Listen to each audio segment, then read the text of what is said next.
The first time I noticed the pattern, I was sitting in Susan's office. I had a new project idea, something I had been thinking about for weeks. I was excited. I wanted her opinion because she was my mentor.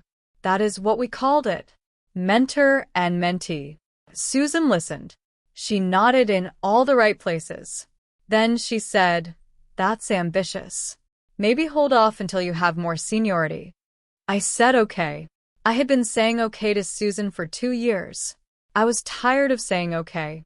That afternoon, I emailed a different senior colleague, a woman named Diane who had never offered me advice unprompted. She just did her job well and let me watch from a distance. I asked if she had 15 minutes to talk. She responded within an hour. "Let's talk." I had a mentor. Her name was Susan. She was 15 years older than me. She had been at the company for 18 years. She took me under her wing when I was new and scared and grateful for any attention. She gave me advice. Lots of it. "Don't volunteer for that presentation yet. Let someone else take the lead on that project. You're talented, but you need to build a reputation first." I believed her. For 2 years, I believed her. I thought she was protecting me. I thought she was teaching me patience. I thought she was preparing me for something bigger. Then I noticed the pattern. Every piece of advice she gave me kept me exactly where I was. Not stuck, but not moving. She never said, "You're not good enough." She said, "You're not ready yet." There is a difference. I learned that difference when I stopped asking her for advice. I found Diane. The first time I met with Diane, she asked me one question. "What do you want to do that you haven't done?" Not "what are you ready for?" "What do I want?" The difference was immediate. And it made me furious, not at Diane, at myself. For 2 years, I had been taking advice from someone who needed me to need her. And I had called that mentorship. My name is Nora. I am 31 now, but I was 29 when Susan volunteered to mentor me. 29 and new and terrified of making a mistake. Susan was a senior director. 18 years at the company. She pulled me aside after a meeting my first week. She said, "I look out for young women here. It's important." I was grateful. I had heard horror stories about women without mentors. Women who got overlooked. Women who never got promoted. I thought I had been saved. The first piece of advice came within a month. There was a big cross-departmental meeting. I had prepared notes. I had done the research. I wanted to speak. Susan pulled me aside before the meeting. She said, "Don't speak up in that meeting. Let the men talk. You'll get your turn." I said, "But I have ideas." She smiled. She said, "You have plenty of time. Right now, you need to be seen as a team player, not as someone who is trying too hard." I asked, "Is that what I would be? Trying too hard?" She touched my arm. "I am just looking out for you." I did not speak up in the meeting. I sat there with my notes in my lap. A man from another department presented an idea that was almost exactly what I had written down. He got credit. He got a nod from the VP. I said nothing. I told myself this was patience. Learning to wait. Learning to pick my moments. It was not patience. It was training. Training to stay small. That was 2 years ago. I have taken Susan's advice dozens of times since then. Do not volunteer for that presentation. Let someone else take the lead on that project. You are talented, but you need to build a reputation first. I believed her. I trusted her. I thought she was preparing me for something bigger. I was wrong. She was preparing me to need her. And I did not see it. Not for 2 years. Not until I started asking myself why I was so tired. Not from working. From waiting. I had been waiting for permission. And Susan was the only one who could give it. That is not mentorship. That is a leash. I just did not know the difference yet. I started keeping a list in year 2. Not on purpose at first. Just jotting down Susan's advice after each conversation because something felt off and I wanted to see it on paper. Do not apply for that promotion yet. Let someone else lead that initiative. You are not ready to manage people. The list grew longer. I did not apply for anything in 2 years. I did not lead anything. I did not manage anyone. I had done exactly what Susan advised. One day, I showed the list to a colleague, a man named Peter, same level as me, same years of experience. I asked him, "Has Susan ever told you to go for something?"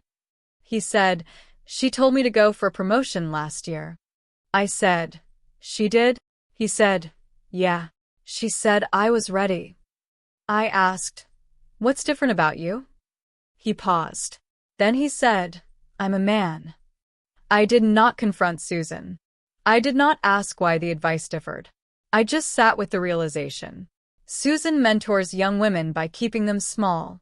I was not the exception. I was the rule.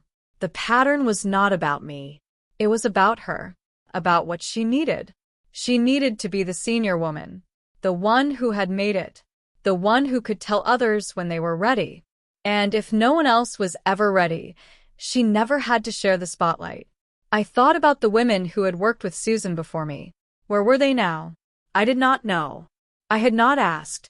I had been too busy being grateful, too busy trusting, too busy believing that her advice was wisdom when it was just a cage with a nicer door. The list sat on my desk. I looked at it every day for a week. Then I put it in a drawer.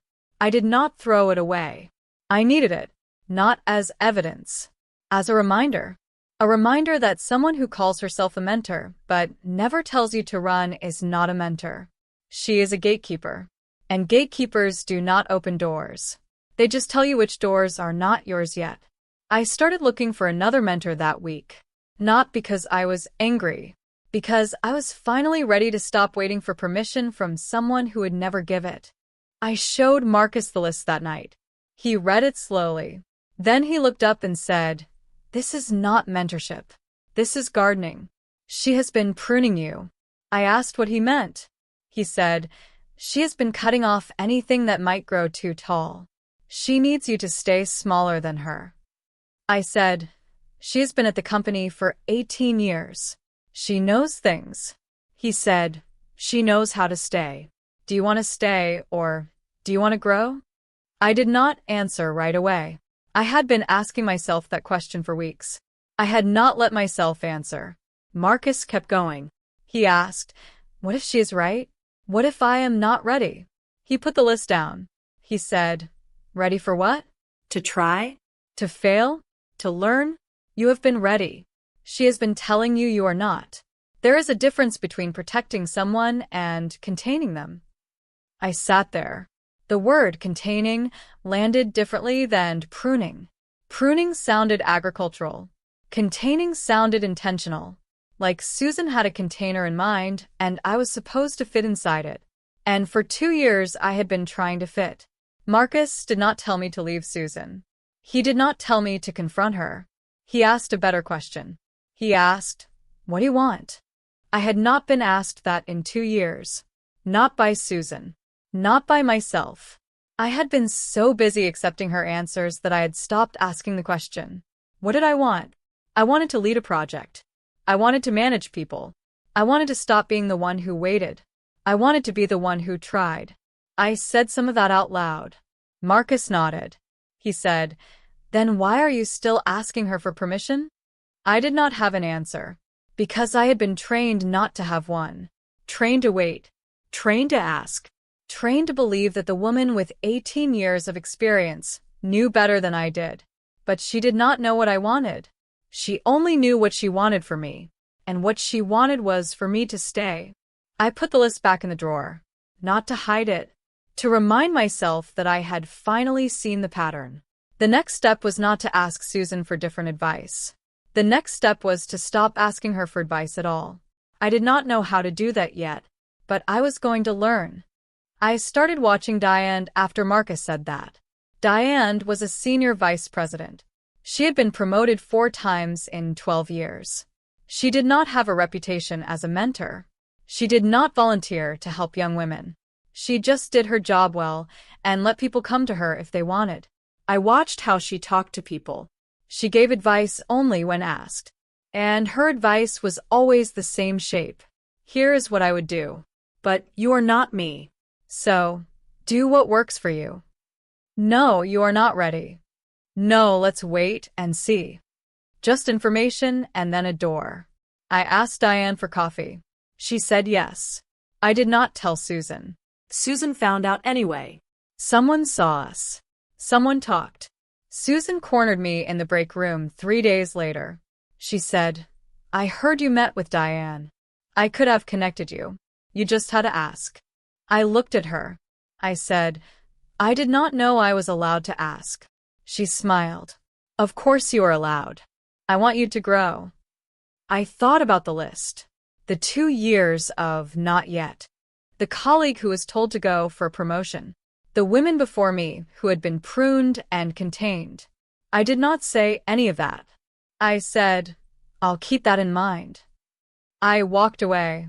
I did not explain. I did not defend.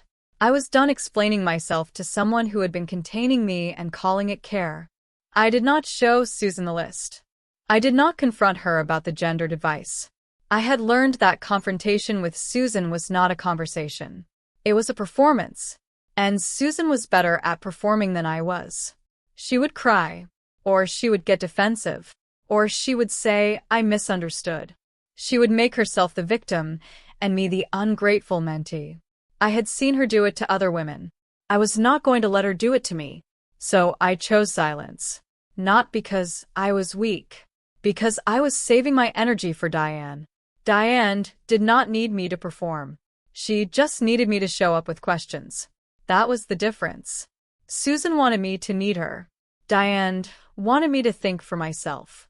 I met with Diane the next week. We got coffee. She asked what I wanted to work on. I told her about the project Susan had told me to wait on. Diane said, Why did you wait? I said, Because my mentor told me to. Diane said, Is she your mentor or your manager? I said, She is not my manager. Diane nodded. Then why are you taking orders from her? I did not have an answer, but I was starting to understand the question. And that was enough for now. I was not ready to confront Susan. I was not ready to burn bridges. But I was ready to stop building her bridge and start building my own. That started with coffee with Diane. That started with telling Susan, I'll keep that in mind, and meaning, I will keep you at a distance. That was not grace. That was not a failure of nerve. That was survival. And survival, I was learning, sometimes looks like walking away from a conversation you cannot win. Not because you are afraid. Because you have better things to do with your time. Like growing. Without permission. The coffee shop was quiet on a Tuesday. Diane and I sat by the window. She asked, What do you want? Not what are you ready for? Not what does Susan think? What do you want? I said, I want to lead a project. A real one. She asked, Which one? I named a project that had been stalled for months. No one wanted to touch it. It was complicated. Cross-functional. High visibility if it worked, high risk if it failed. Diane said, I will put your name forward. I said, I am not sure I am ready. Diane looked at me. She said, No one is ready until they do it. That is what ready means. Doing it before you feel ready. I sat with that for a minute. Then she asked, Susan has been mentoring you? I said for 2 years. She asked, What has she taught you? I paused. I said, She taught me to wait. Diane said, That is not mentorship. That is pacing. And you have been paced long enough. I got the project. The email came on a Thursday. My name. Lead. The stalled project was now mine. I stared at the screen. I was terrified. I was also not going to say no. Susan called me into her office that afternoon. She closed the door. She said, I heard about the project. I am surprised you did not come to me first. I said, I did not think you would support it. She asked, Why not? I said, Because you have never supported anything that might make me visible. Her face changed. She said, That is not fair. I said, It is not fair. It is accurate. And I have been accurate for 2 years. I just did not say it out loud. Susan had no response. She opened her mouth. closed it. I did not wait. I left. I was shaking. My hands were cold. But I was not sorry. I did not report Susan. I did not make a complaint. I did not go to HR. I had learned that some battles were not worth fighting. The best revenge was the project, the promotion that would come after, the life Susan tried to contain. I was going to live it. That was the only response that mattered. I walked back to my desk. I opened the project file. I started reading. I did not know if I could do it, but I knew I was going to try. And trying, I was learning, was the opposite of waiting. Susan taught me to wait. Diane taught me to try. The difference was not subtle. It was everything. I was not going to waste any more time on the woman who paced me. I had a project to lead, and I was not going to ask permission to lead it. Not from Susan. Not from anyone. The project took 4 months. I led it. I made mistakes. I fixed them. I learned more in those 4 months than I had in 2 years of waiting. The project succeeded. Not perfectly, but visibly. People knew my name now. People I had never met. That was the thing Susan had been protecting me from. Visibility. And now I was visible. And the world did not end. Susan stopped speaking to me after that. Not dramatically. No confrontation. No scene. She just stopped. No more coffee invitations. No more stopping by my desk to check in. No more advice I had not asked for. The silence was loud at first. Then it was just quiet. Then it was relief. I had not realized how much energy I spent managing Susan's expectations, reading her moods, trying to figure out what she wanted me to be. Now that energy was mine again. I used it on the next project. And the next. Marcus asked me one night if I missed the mentorship. I thought about it. I said, I miss who I thought she was. But she was never that person. She was just someone who needed me to need her. And I stopped needing her. That is not loss. That is graduation. He nodded. He did not ask about the break room conversation. I did not tell him. Some things are not for sharing. They are for remembering. So I do not forget what it felt like to finally speak. To say accurate to someone who had been containing me for 2 years. To watch her face change and realize she had no response. That moment is mine. I do not need to share it to keep it. The question I keep coming back to is gratitude. Am I grateful to Susan? She taught me what a bad mentor looks like.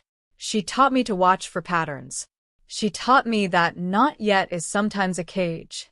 But she did not intend to teach me those things. She intended to keep me small. So does gratitude require intention? I do not know. I know I am grateful for the lesson.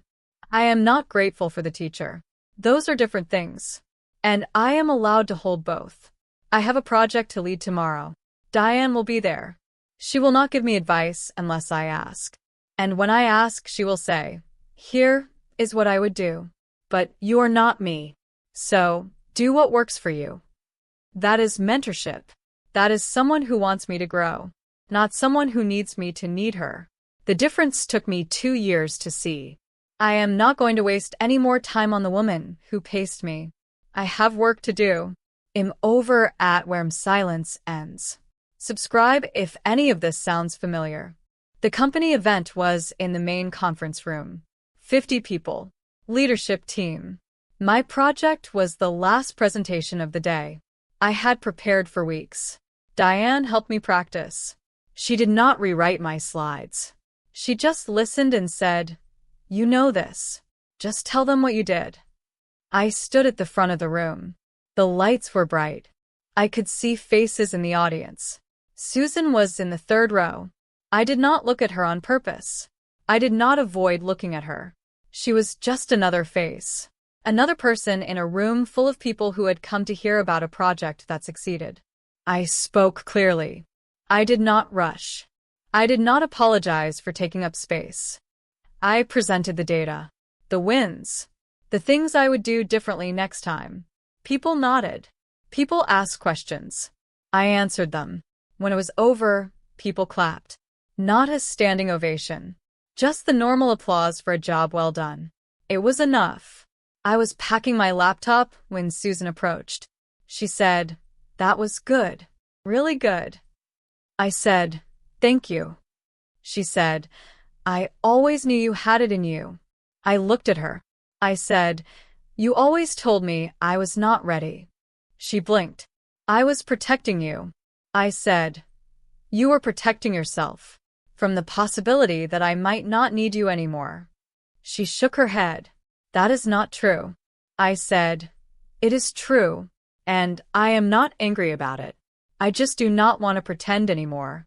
You were my mentor for 2 years. You taught me something valuable." She asked, "What?" I said, "You taught me what mentorship is not. That is a gift." I just did not know I was receiving it. Susan's eyes filled with tears. She started to cry. I did not comfort her. I was not being cruel. I was being honest. And honesty, I have learned, is not cruelty, even when it makes someone cry. I said, "I hope you mentor differently now, for the next woman." She nodded. I walked away. I did not look back. I had said what I needed to say. The rest was not my responsibility. I did not tell anyone about this conversation. I did not need witnesses. I was my own witness. That was enough. Walking to my car, I thought about Susan, about whether she would change, about whether she would tell herself a story about how I was difficult and never examine her own behavior. I did not know. I would never know. That was not my job. My job was to lead projects, to mentor the women who came after me the way Diane mentored me, with honesty, with the question, "What do you want?" instead of, "Are you ready?" I could not control what Susan did next. I could only control what I did. And what I did was get in my car and drive home to a husband who had believed in me before I believed in myself. That was enough. That was everything. The promotion came 6 months after the project. I walked into the conference room and saw my new title on the org chart. Same level as Susan now. Peers. I did not celebrate. I did not gloat. I just sat down and opened my laptop. There was work to do. A younger woman found me a week later. Her name was Priya. She had been at the company for 8 months. She asked if I would be her mentor. I said, "I will try, but I will warn you, I am not good at telling people to wait." She smiled. "Good. I have had enough of that." I did not ask who had been telling her to wait. I did not need to. There were plenty of Susans in every company. Women who mentored by containment. Women who called it protection. Priya had already met one. She did not need me to name her. She needed me to be different. I met with Diane for coffee. I told her I had my first mentee. She asked what I was going to teach her. I said, "I am going to teach her to ask for what she wants, and then to ignore anyone who tells her she is not ready." Diane said, "That is not mentorship. That is permission." I said, "It is the same thing. She just does not know it yet."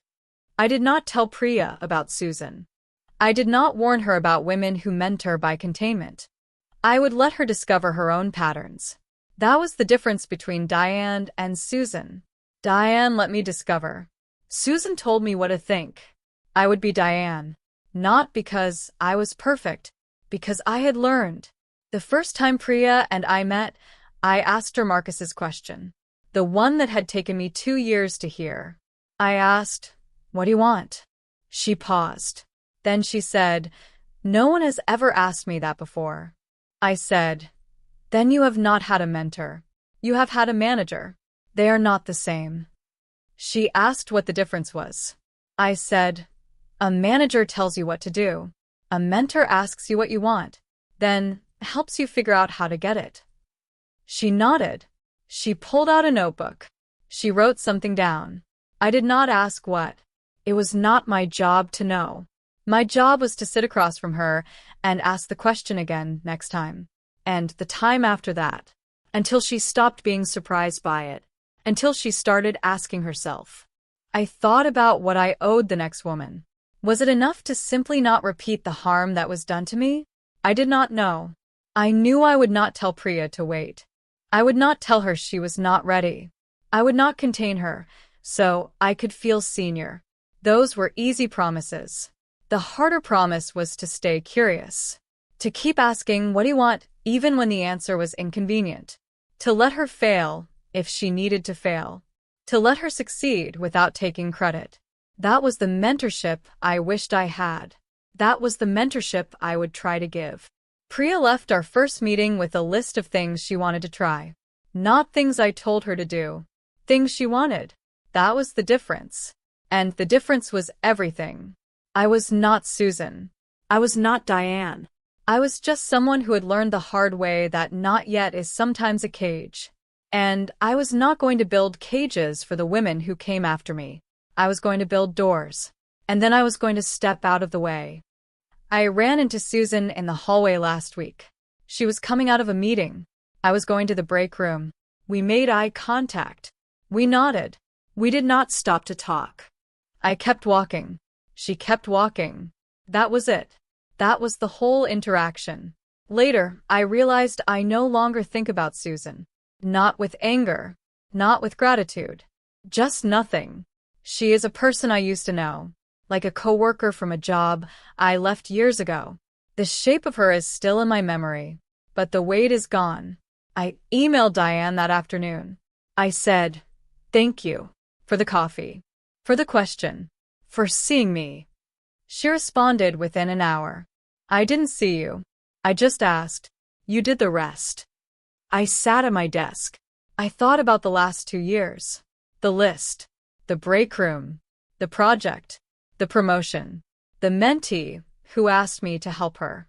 I thought about Susan's face when I said, accurate. I thought about the hallway nod. I thought about how quiet freedom is. No fireworks. No applause. Just a nod between two people who used to know each other. I said to myself, quietly, she said she was my mentor. She gave me advice that kept me small for 2 years. I did not notice the pattern until I found someone who treated me like I was already capable. The difference was immediate. Not because Diane is magic. Because Susan was a cage. And I had been sitting in an open cage, thanking the person who locked it.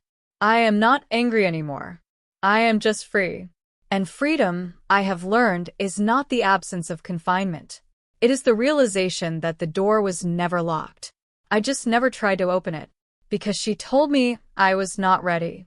She was wrong. I was ready. I just needed permission from someone who believed it. That someone turned out to be me. But it took Diane to show me where the door was. I did not tell anyone about the hallway nod. I did not post about it. I did not make a speech. I just worked. That is the difference between performing mentorship and practicing it. Practice is quiet. Performance is loud. Susan performed. I practice. That is not victory. That is the difference between being contained and being free. I chose free. It took me 2 years to notice the cage. But I noticed. And I opened the door myself. That is where the silence ends. Not with a confrontation. With a hallway nod between two people who used to know each other. One of them is still in the cage. The other is not. I do not look back to see which one is which. I already know. And knowing is enough. I'm over at where silence ends. Have you ever had a mentor who kept you small? And how did you finally notice the pattern?